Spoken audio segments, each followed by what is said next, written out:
Hi, and welcome to the show. Subscribe at kevinmd.com/podcast. Today, we welcome back Arnold Eiser. He's an internal medicine physician and author. Today's Kevin MD article is What Chadwick Boseman's Death Reveals About Cancer Prevention and Risk Factors. Arnold, welcome back to the show. Thank you very much, Kevin. So let's jump straight into this most recent Kevin MD article. What's it about? It is about environmental risk factors in the development of colorectal cancer. Perfect. And for those who didn't get a chance to read your article, tell us more about it. Well, he grew up in the rural South, and I identified that in the water supply where he grew up, there was a chemical which is a byproduct of the sterilization of water. So it's not a contaminant as much as it is a byproduct of adding chlorine to water sources. But it has been identified in experimental research to actually promote the development of colorectal cancer. And his is hardly the only locale where this has been a problem, as shortly around the time that this article was published in KevinMD, it was revealed that James Vanderbeek also was diagnosed with stage 3 colorectal cancer, which was the stage that Chadwick Boseman was diagnosed with as well. And Mr. Vanderbeek is getting treatment, is alive and well at this point. The 5-year prognosis with stage 3 colorectal cancer is about 2/3 will be essentially cured, while 1/3 will not. So tell us specifically which environmental toxins was Chadwick Boseman exposed to in the water supply where he grew up? Well, the one that I focused on was trichloroethane, which is this byproduct of water treatment. I went to the Environmental Working Group's water database and found out that the water in that town has over 200 times what the Environmental Working Group considers a safe level. Now, that's different than the EPA. The EPA permits a much higher level because obviously it has to contend with a variety of inputs. So I identified the same high level, over 200, in the town where James Vanderbeek grew up. So there's the potential that the exposure is due to not just where you are at the time you're diagnosed, but it may be the exposure may be occurring through childhood and adolescence. This is a particular issue because colorectal cancer is now being diagnosed in people under 50 years of age. There are now tens of thousands of Americans under 50, which used to be the point where colorectal cancer screening began, who are being diagnosed with colorectal cancer. And these two gentlemen were diagnosed with stage 3, which obviously is involvement of the lymph nodes, and that does carry some risk of death with it. So I think the awareness of environmental toxins needs to be greater, not only among the public, but among physicians as well. Why don't we take a look at the slides we have? Sure. So for those who are listening to us, Dr. Eiser gave us some slides that we're going to talk about, and we're going to share more about the connection between environmental toxins and cancer. So let's go to this first slide here. Yes. So the first slide shows that about up to 10% of cancers are caused by genetics or genomics. Another 20% may be caused by viruses, and the most common viruses that cause cancer are HPV viruses that cause cervical cancer, and Epstein-Barr virus that are associated with a number of lymphomas. And that leaves up to 70% of caused by environmental toxins. Now, including in this voluntary exposure to environmental toxins such as smoking, but also dietary toxins as well. So it's important to understand that the food we consume may have toxins within it that can be carcinogenic. Let's go to the next slide. So a number of chemicals have now been identified as having the potential to contribute to the development of colorectal cancer, which include toxic metals such as lead, cadmium, aluminum, and hexavalent chromium of Aaron Brockovich fame. The trichloroethylenes that were in the waters of the two gentlemen that I've mentioned previously. In addition, organic solvents, including benzene and trichloroethylene. You may recognize trichloroethylene as it is one of the contaminants from the burn pits in the military that have been associated with cancer development. And last but not least, pesticides of the organophosphate nature, which can be avoided by consuming organic fruits and vegetables. So the other thing is in the foods that we eat, one of the most carcinogenics are when meats are either smoked, salted, or cured with nitrates, which is the common occurrence in hot dogs. And I actually referred to a particular hot dog delicacy where it comes wrapped in bacon, which is another source of carcinogenic substances that include acrylamides and other toxins. Now, red meats in general, even if they're not cured or smoked or fried, may still have some of these carcinogens, but if they are grass-fed beef, for example, they probably are not going to contain them. Fried foods like French fries and potato chips are other substances, other food substances that are high in these acrylamides. Barbecued food, as you can witness, as the food is barbecuing and becomes charred, it has additional carcinogens in it. And then another different category are both the sugary drinks that contain a lot of sugar and also the artificially sweetened drinks that are very sweet with artificial sweeteners may also appear to have evidence of being carcinogenic. So what we eat can have a huge impact on whether or not a cancer is silently developing. So one factor that might help reduce the risk of cancer is exercise. However, if the water you drink after you exercise contains carcinogens like the one we have mentioned, then that might defeat the health benefits of exercise. So it's important to consume filtered water. And if one has the opportunity to put a filter at least in the sink or a whole house filter would have the additional benefit is you don't have an exposure such as when showering or bathing. The second thing is there are diets that are specifically less likely to be carcinogenic. And probably the most familiar one is the Mediterranean diet, such as the Greek diet. And again, you have to be wary that the fruits and vegetables you're consuming are not coming with toxicants attached.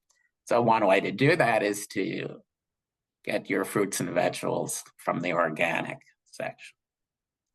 The other thing is nuts, beans, fruits, and the spices are also important. So in particular, the spice turmeric, which contains the chemical curcumin, appears to have anti-carcinogenic effects.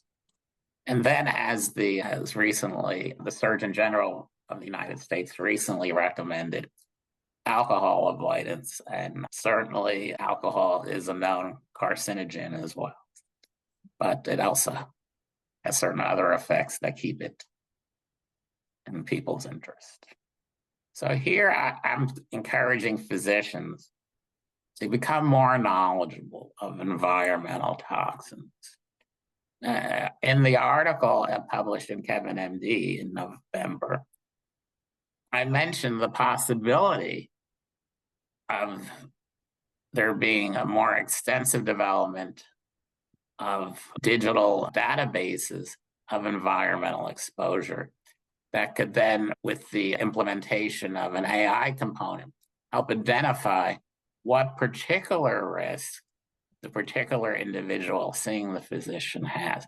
Now, some of that is in the future as the further work needs to be developed in this area, but some things already exist.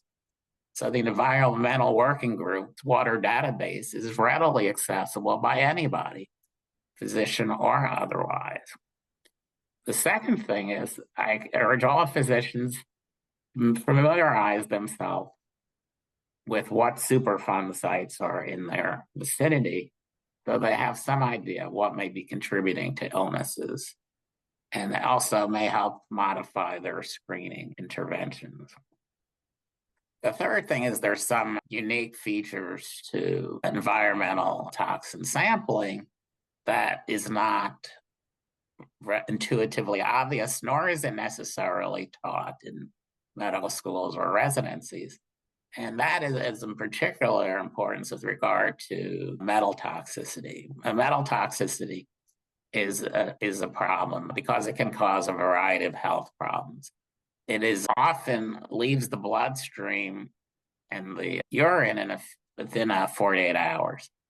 So there is a recommendation that hair sampling also be considered or implemented if you actually want to determine for certain that there is no metal toxicity.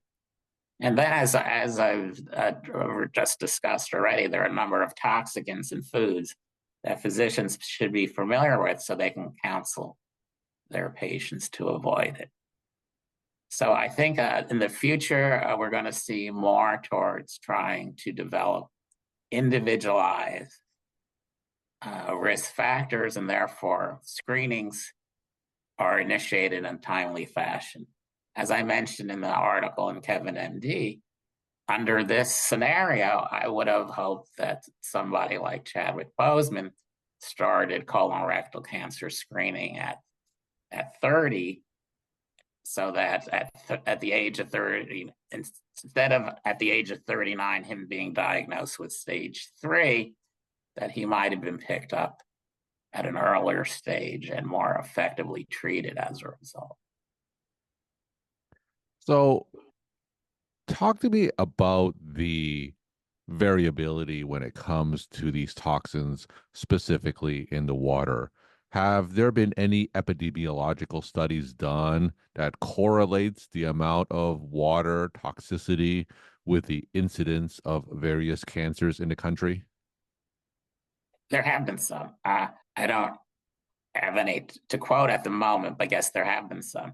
And also, this is an area where more research is clearly needed. It is not, as I indicated, one of the problems with this type of research is it often occurs at a delayed point. So that it's very easy when there's an exposure that is highly toxic, causing acute illness, that it's identified. But when it causes subtle changes that eventually lead to the development of a cancer, that's much harder to detect. But nevertheless, there is evidence that having exposure to these increases your risk of developing and not only colorectal cancer, but other forms of cancer too. And I recently learned that the exposure can be not only from consuming it, but even taking a shower in it. There might be both aerolization and there may be some absorption through the mere contact with the skin. So that does, when possible, a consideration of all home filter might be a health benefit. Now, for patients listening to you now, is it worthwhile for them to test their water for toxins? How can one even do that? Or should you just default to whole home water filters? I think that's impractical for everyone to get a whole home water filter, but it's not impractical to get one in your kitchen. You can do it for under $200. You can get a three filter system put under the sink in your kitchen that I would consider a very reasonable step to move in that direction. The other thing that I do is I generally look to have water from different sources. So I don't know if that actually helps, but I'm figuring by not always using the same source, it reduces the risk of a particular toxin. So sometimes I do use bottled water, but other times in general, I look to use the filtered water. How does one go about testing their water for toxins? Well, the the environmental working group has done that for you. So you just have to go on their website and check which is your water supplier, and they do that by your zip code. So it's fairly easy to check. You don't have to do an extensive analysis yourself. However, there's one exception to that. If you have well water, if you live in a rural area where you have your own well, that has really been identified as one of the major risk factors. So then you do have to test. And yes, and there are a number of testing organizations designed for this purpose. So that is a good point. You can't always rely on the environmental working group if you're not connected to one of the main water suppliers. Now, what about those water pitchers that filter water or those typical water bottles that you could buy that have a portable filter in it? Are those good enough to filter out the toxins that we're talking about today?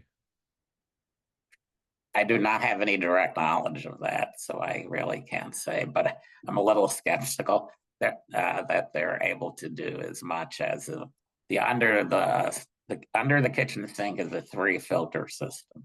So I think that is a little bit more effective than the simpler type of filter that you preferred. So I'm a primary care physician. And if I wanted to take an environmental toxin history of a patient and perhaps personalize their cancer screening based on their exposure to toxins, as you can imagine, there are hundreds of toxins out there. What are some high yield ones that in a primary care setting we should be asking about? Well, as I just outlined, you want to know what are the closest Superfund sites to where you're practicing. Identify what toxins are there. Identify what type of illnesses they're associated with. So that to me seems to be an essential component of practicing in the current environment. And the future, I'm hopeful there'll be a readily accessible digital database that will take care of that for you with a component of artificial intelligence enhancing that. And I think with the development of AI, this is one thing that I see as a promising application, that you could identify specifically risks for that individual based on their history of exposures, that we're not dependent on just population-based screening. I mean, I've just finished the period of time where I get colorectal cancer screening, but in my case, I probably didn't read it in the first place because of various factors. So, but obviously, at this point in time, we still, as physicians, we still have to rely on those population-based screenings. But I look forward in the future to be able to individualize them more. But you're right. There are some things you can do right now. And certainly know what's in the local water. For example, in southeastern Pennsylvania, we do have arsenic in the water. So it's not, and I mean, it's well known that it's in Texas and New Mexico, but it's in other parts of the country as well. We're talking to Arnold Eiser. He's an internal medicine physician author. Today's KevinMD article is What Chadwick Boseman's Death Reveals About Cancer Prevention and Risk Factors.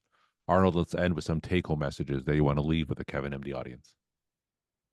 Yeah, filtered water, the Mediterranean diet, ration, severely limit the amount of smoked meats that you consume. It is not possible to eliminate all exposures, but if you eat a healthy diet, something like a Mediterranean diet, you will be in a much better circumstance. While exercise is good, exercise alone is not going to be sufficiently protected.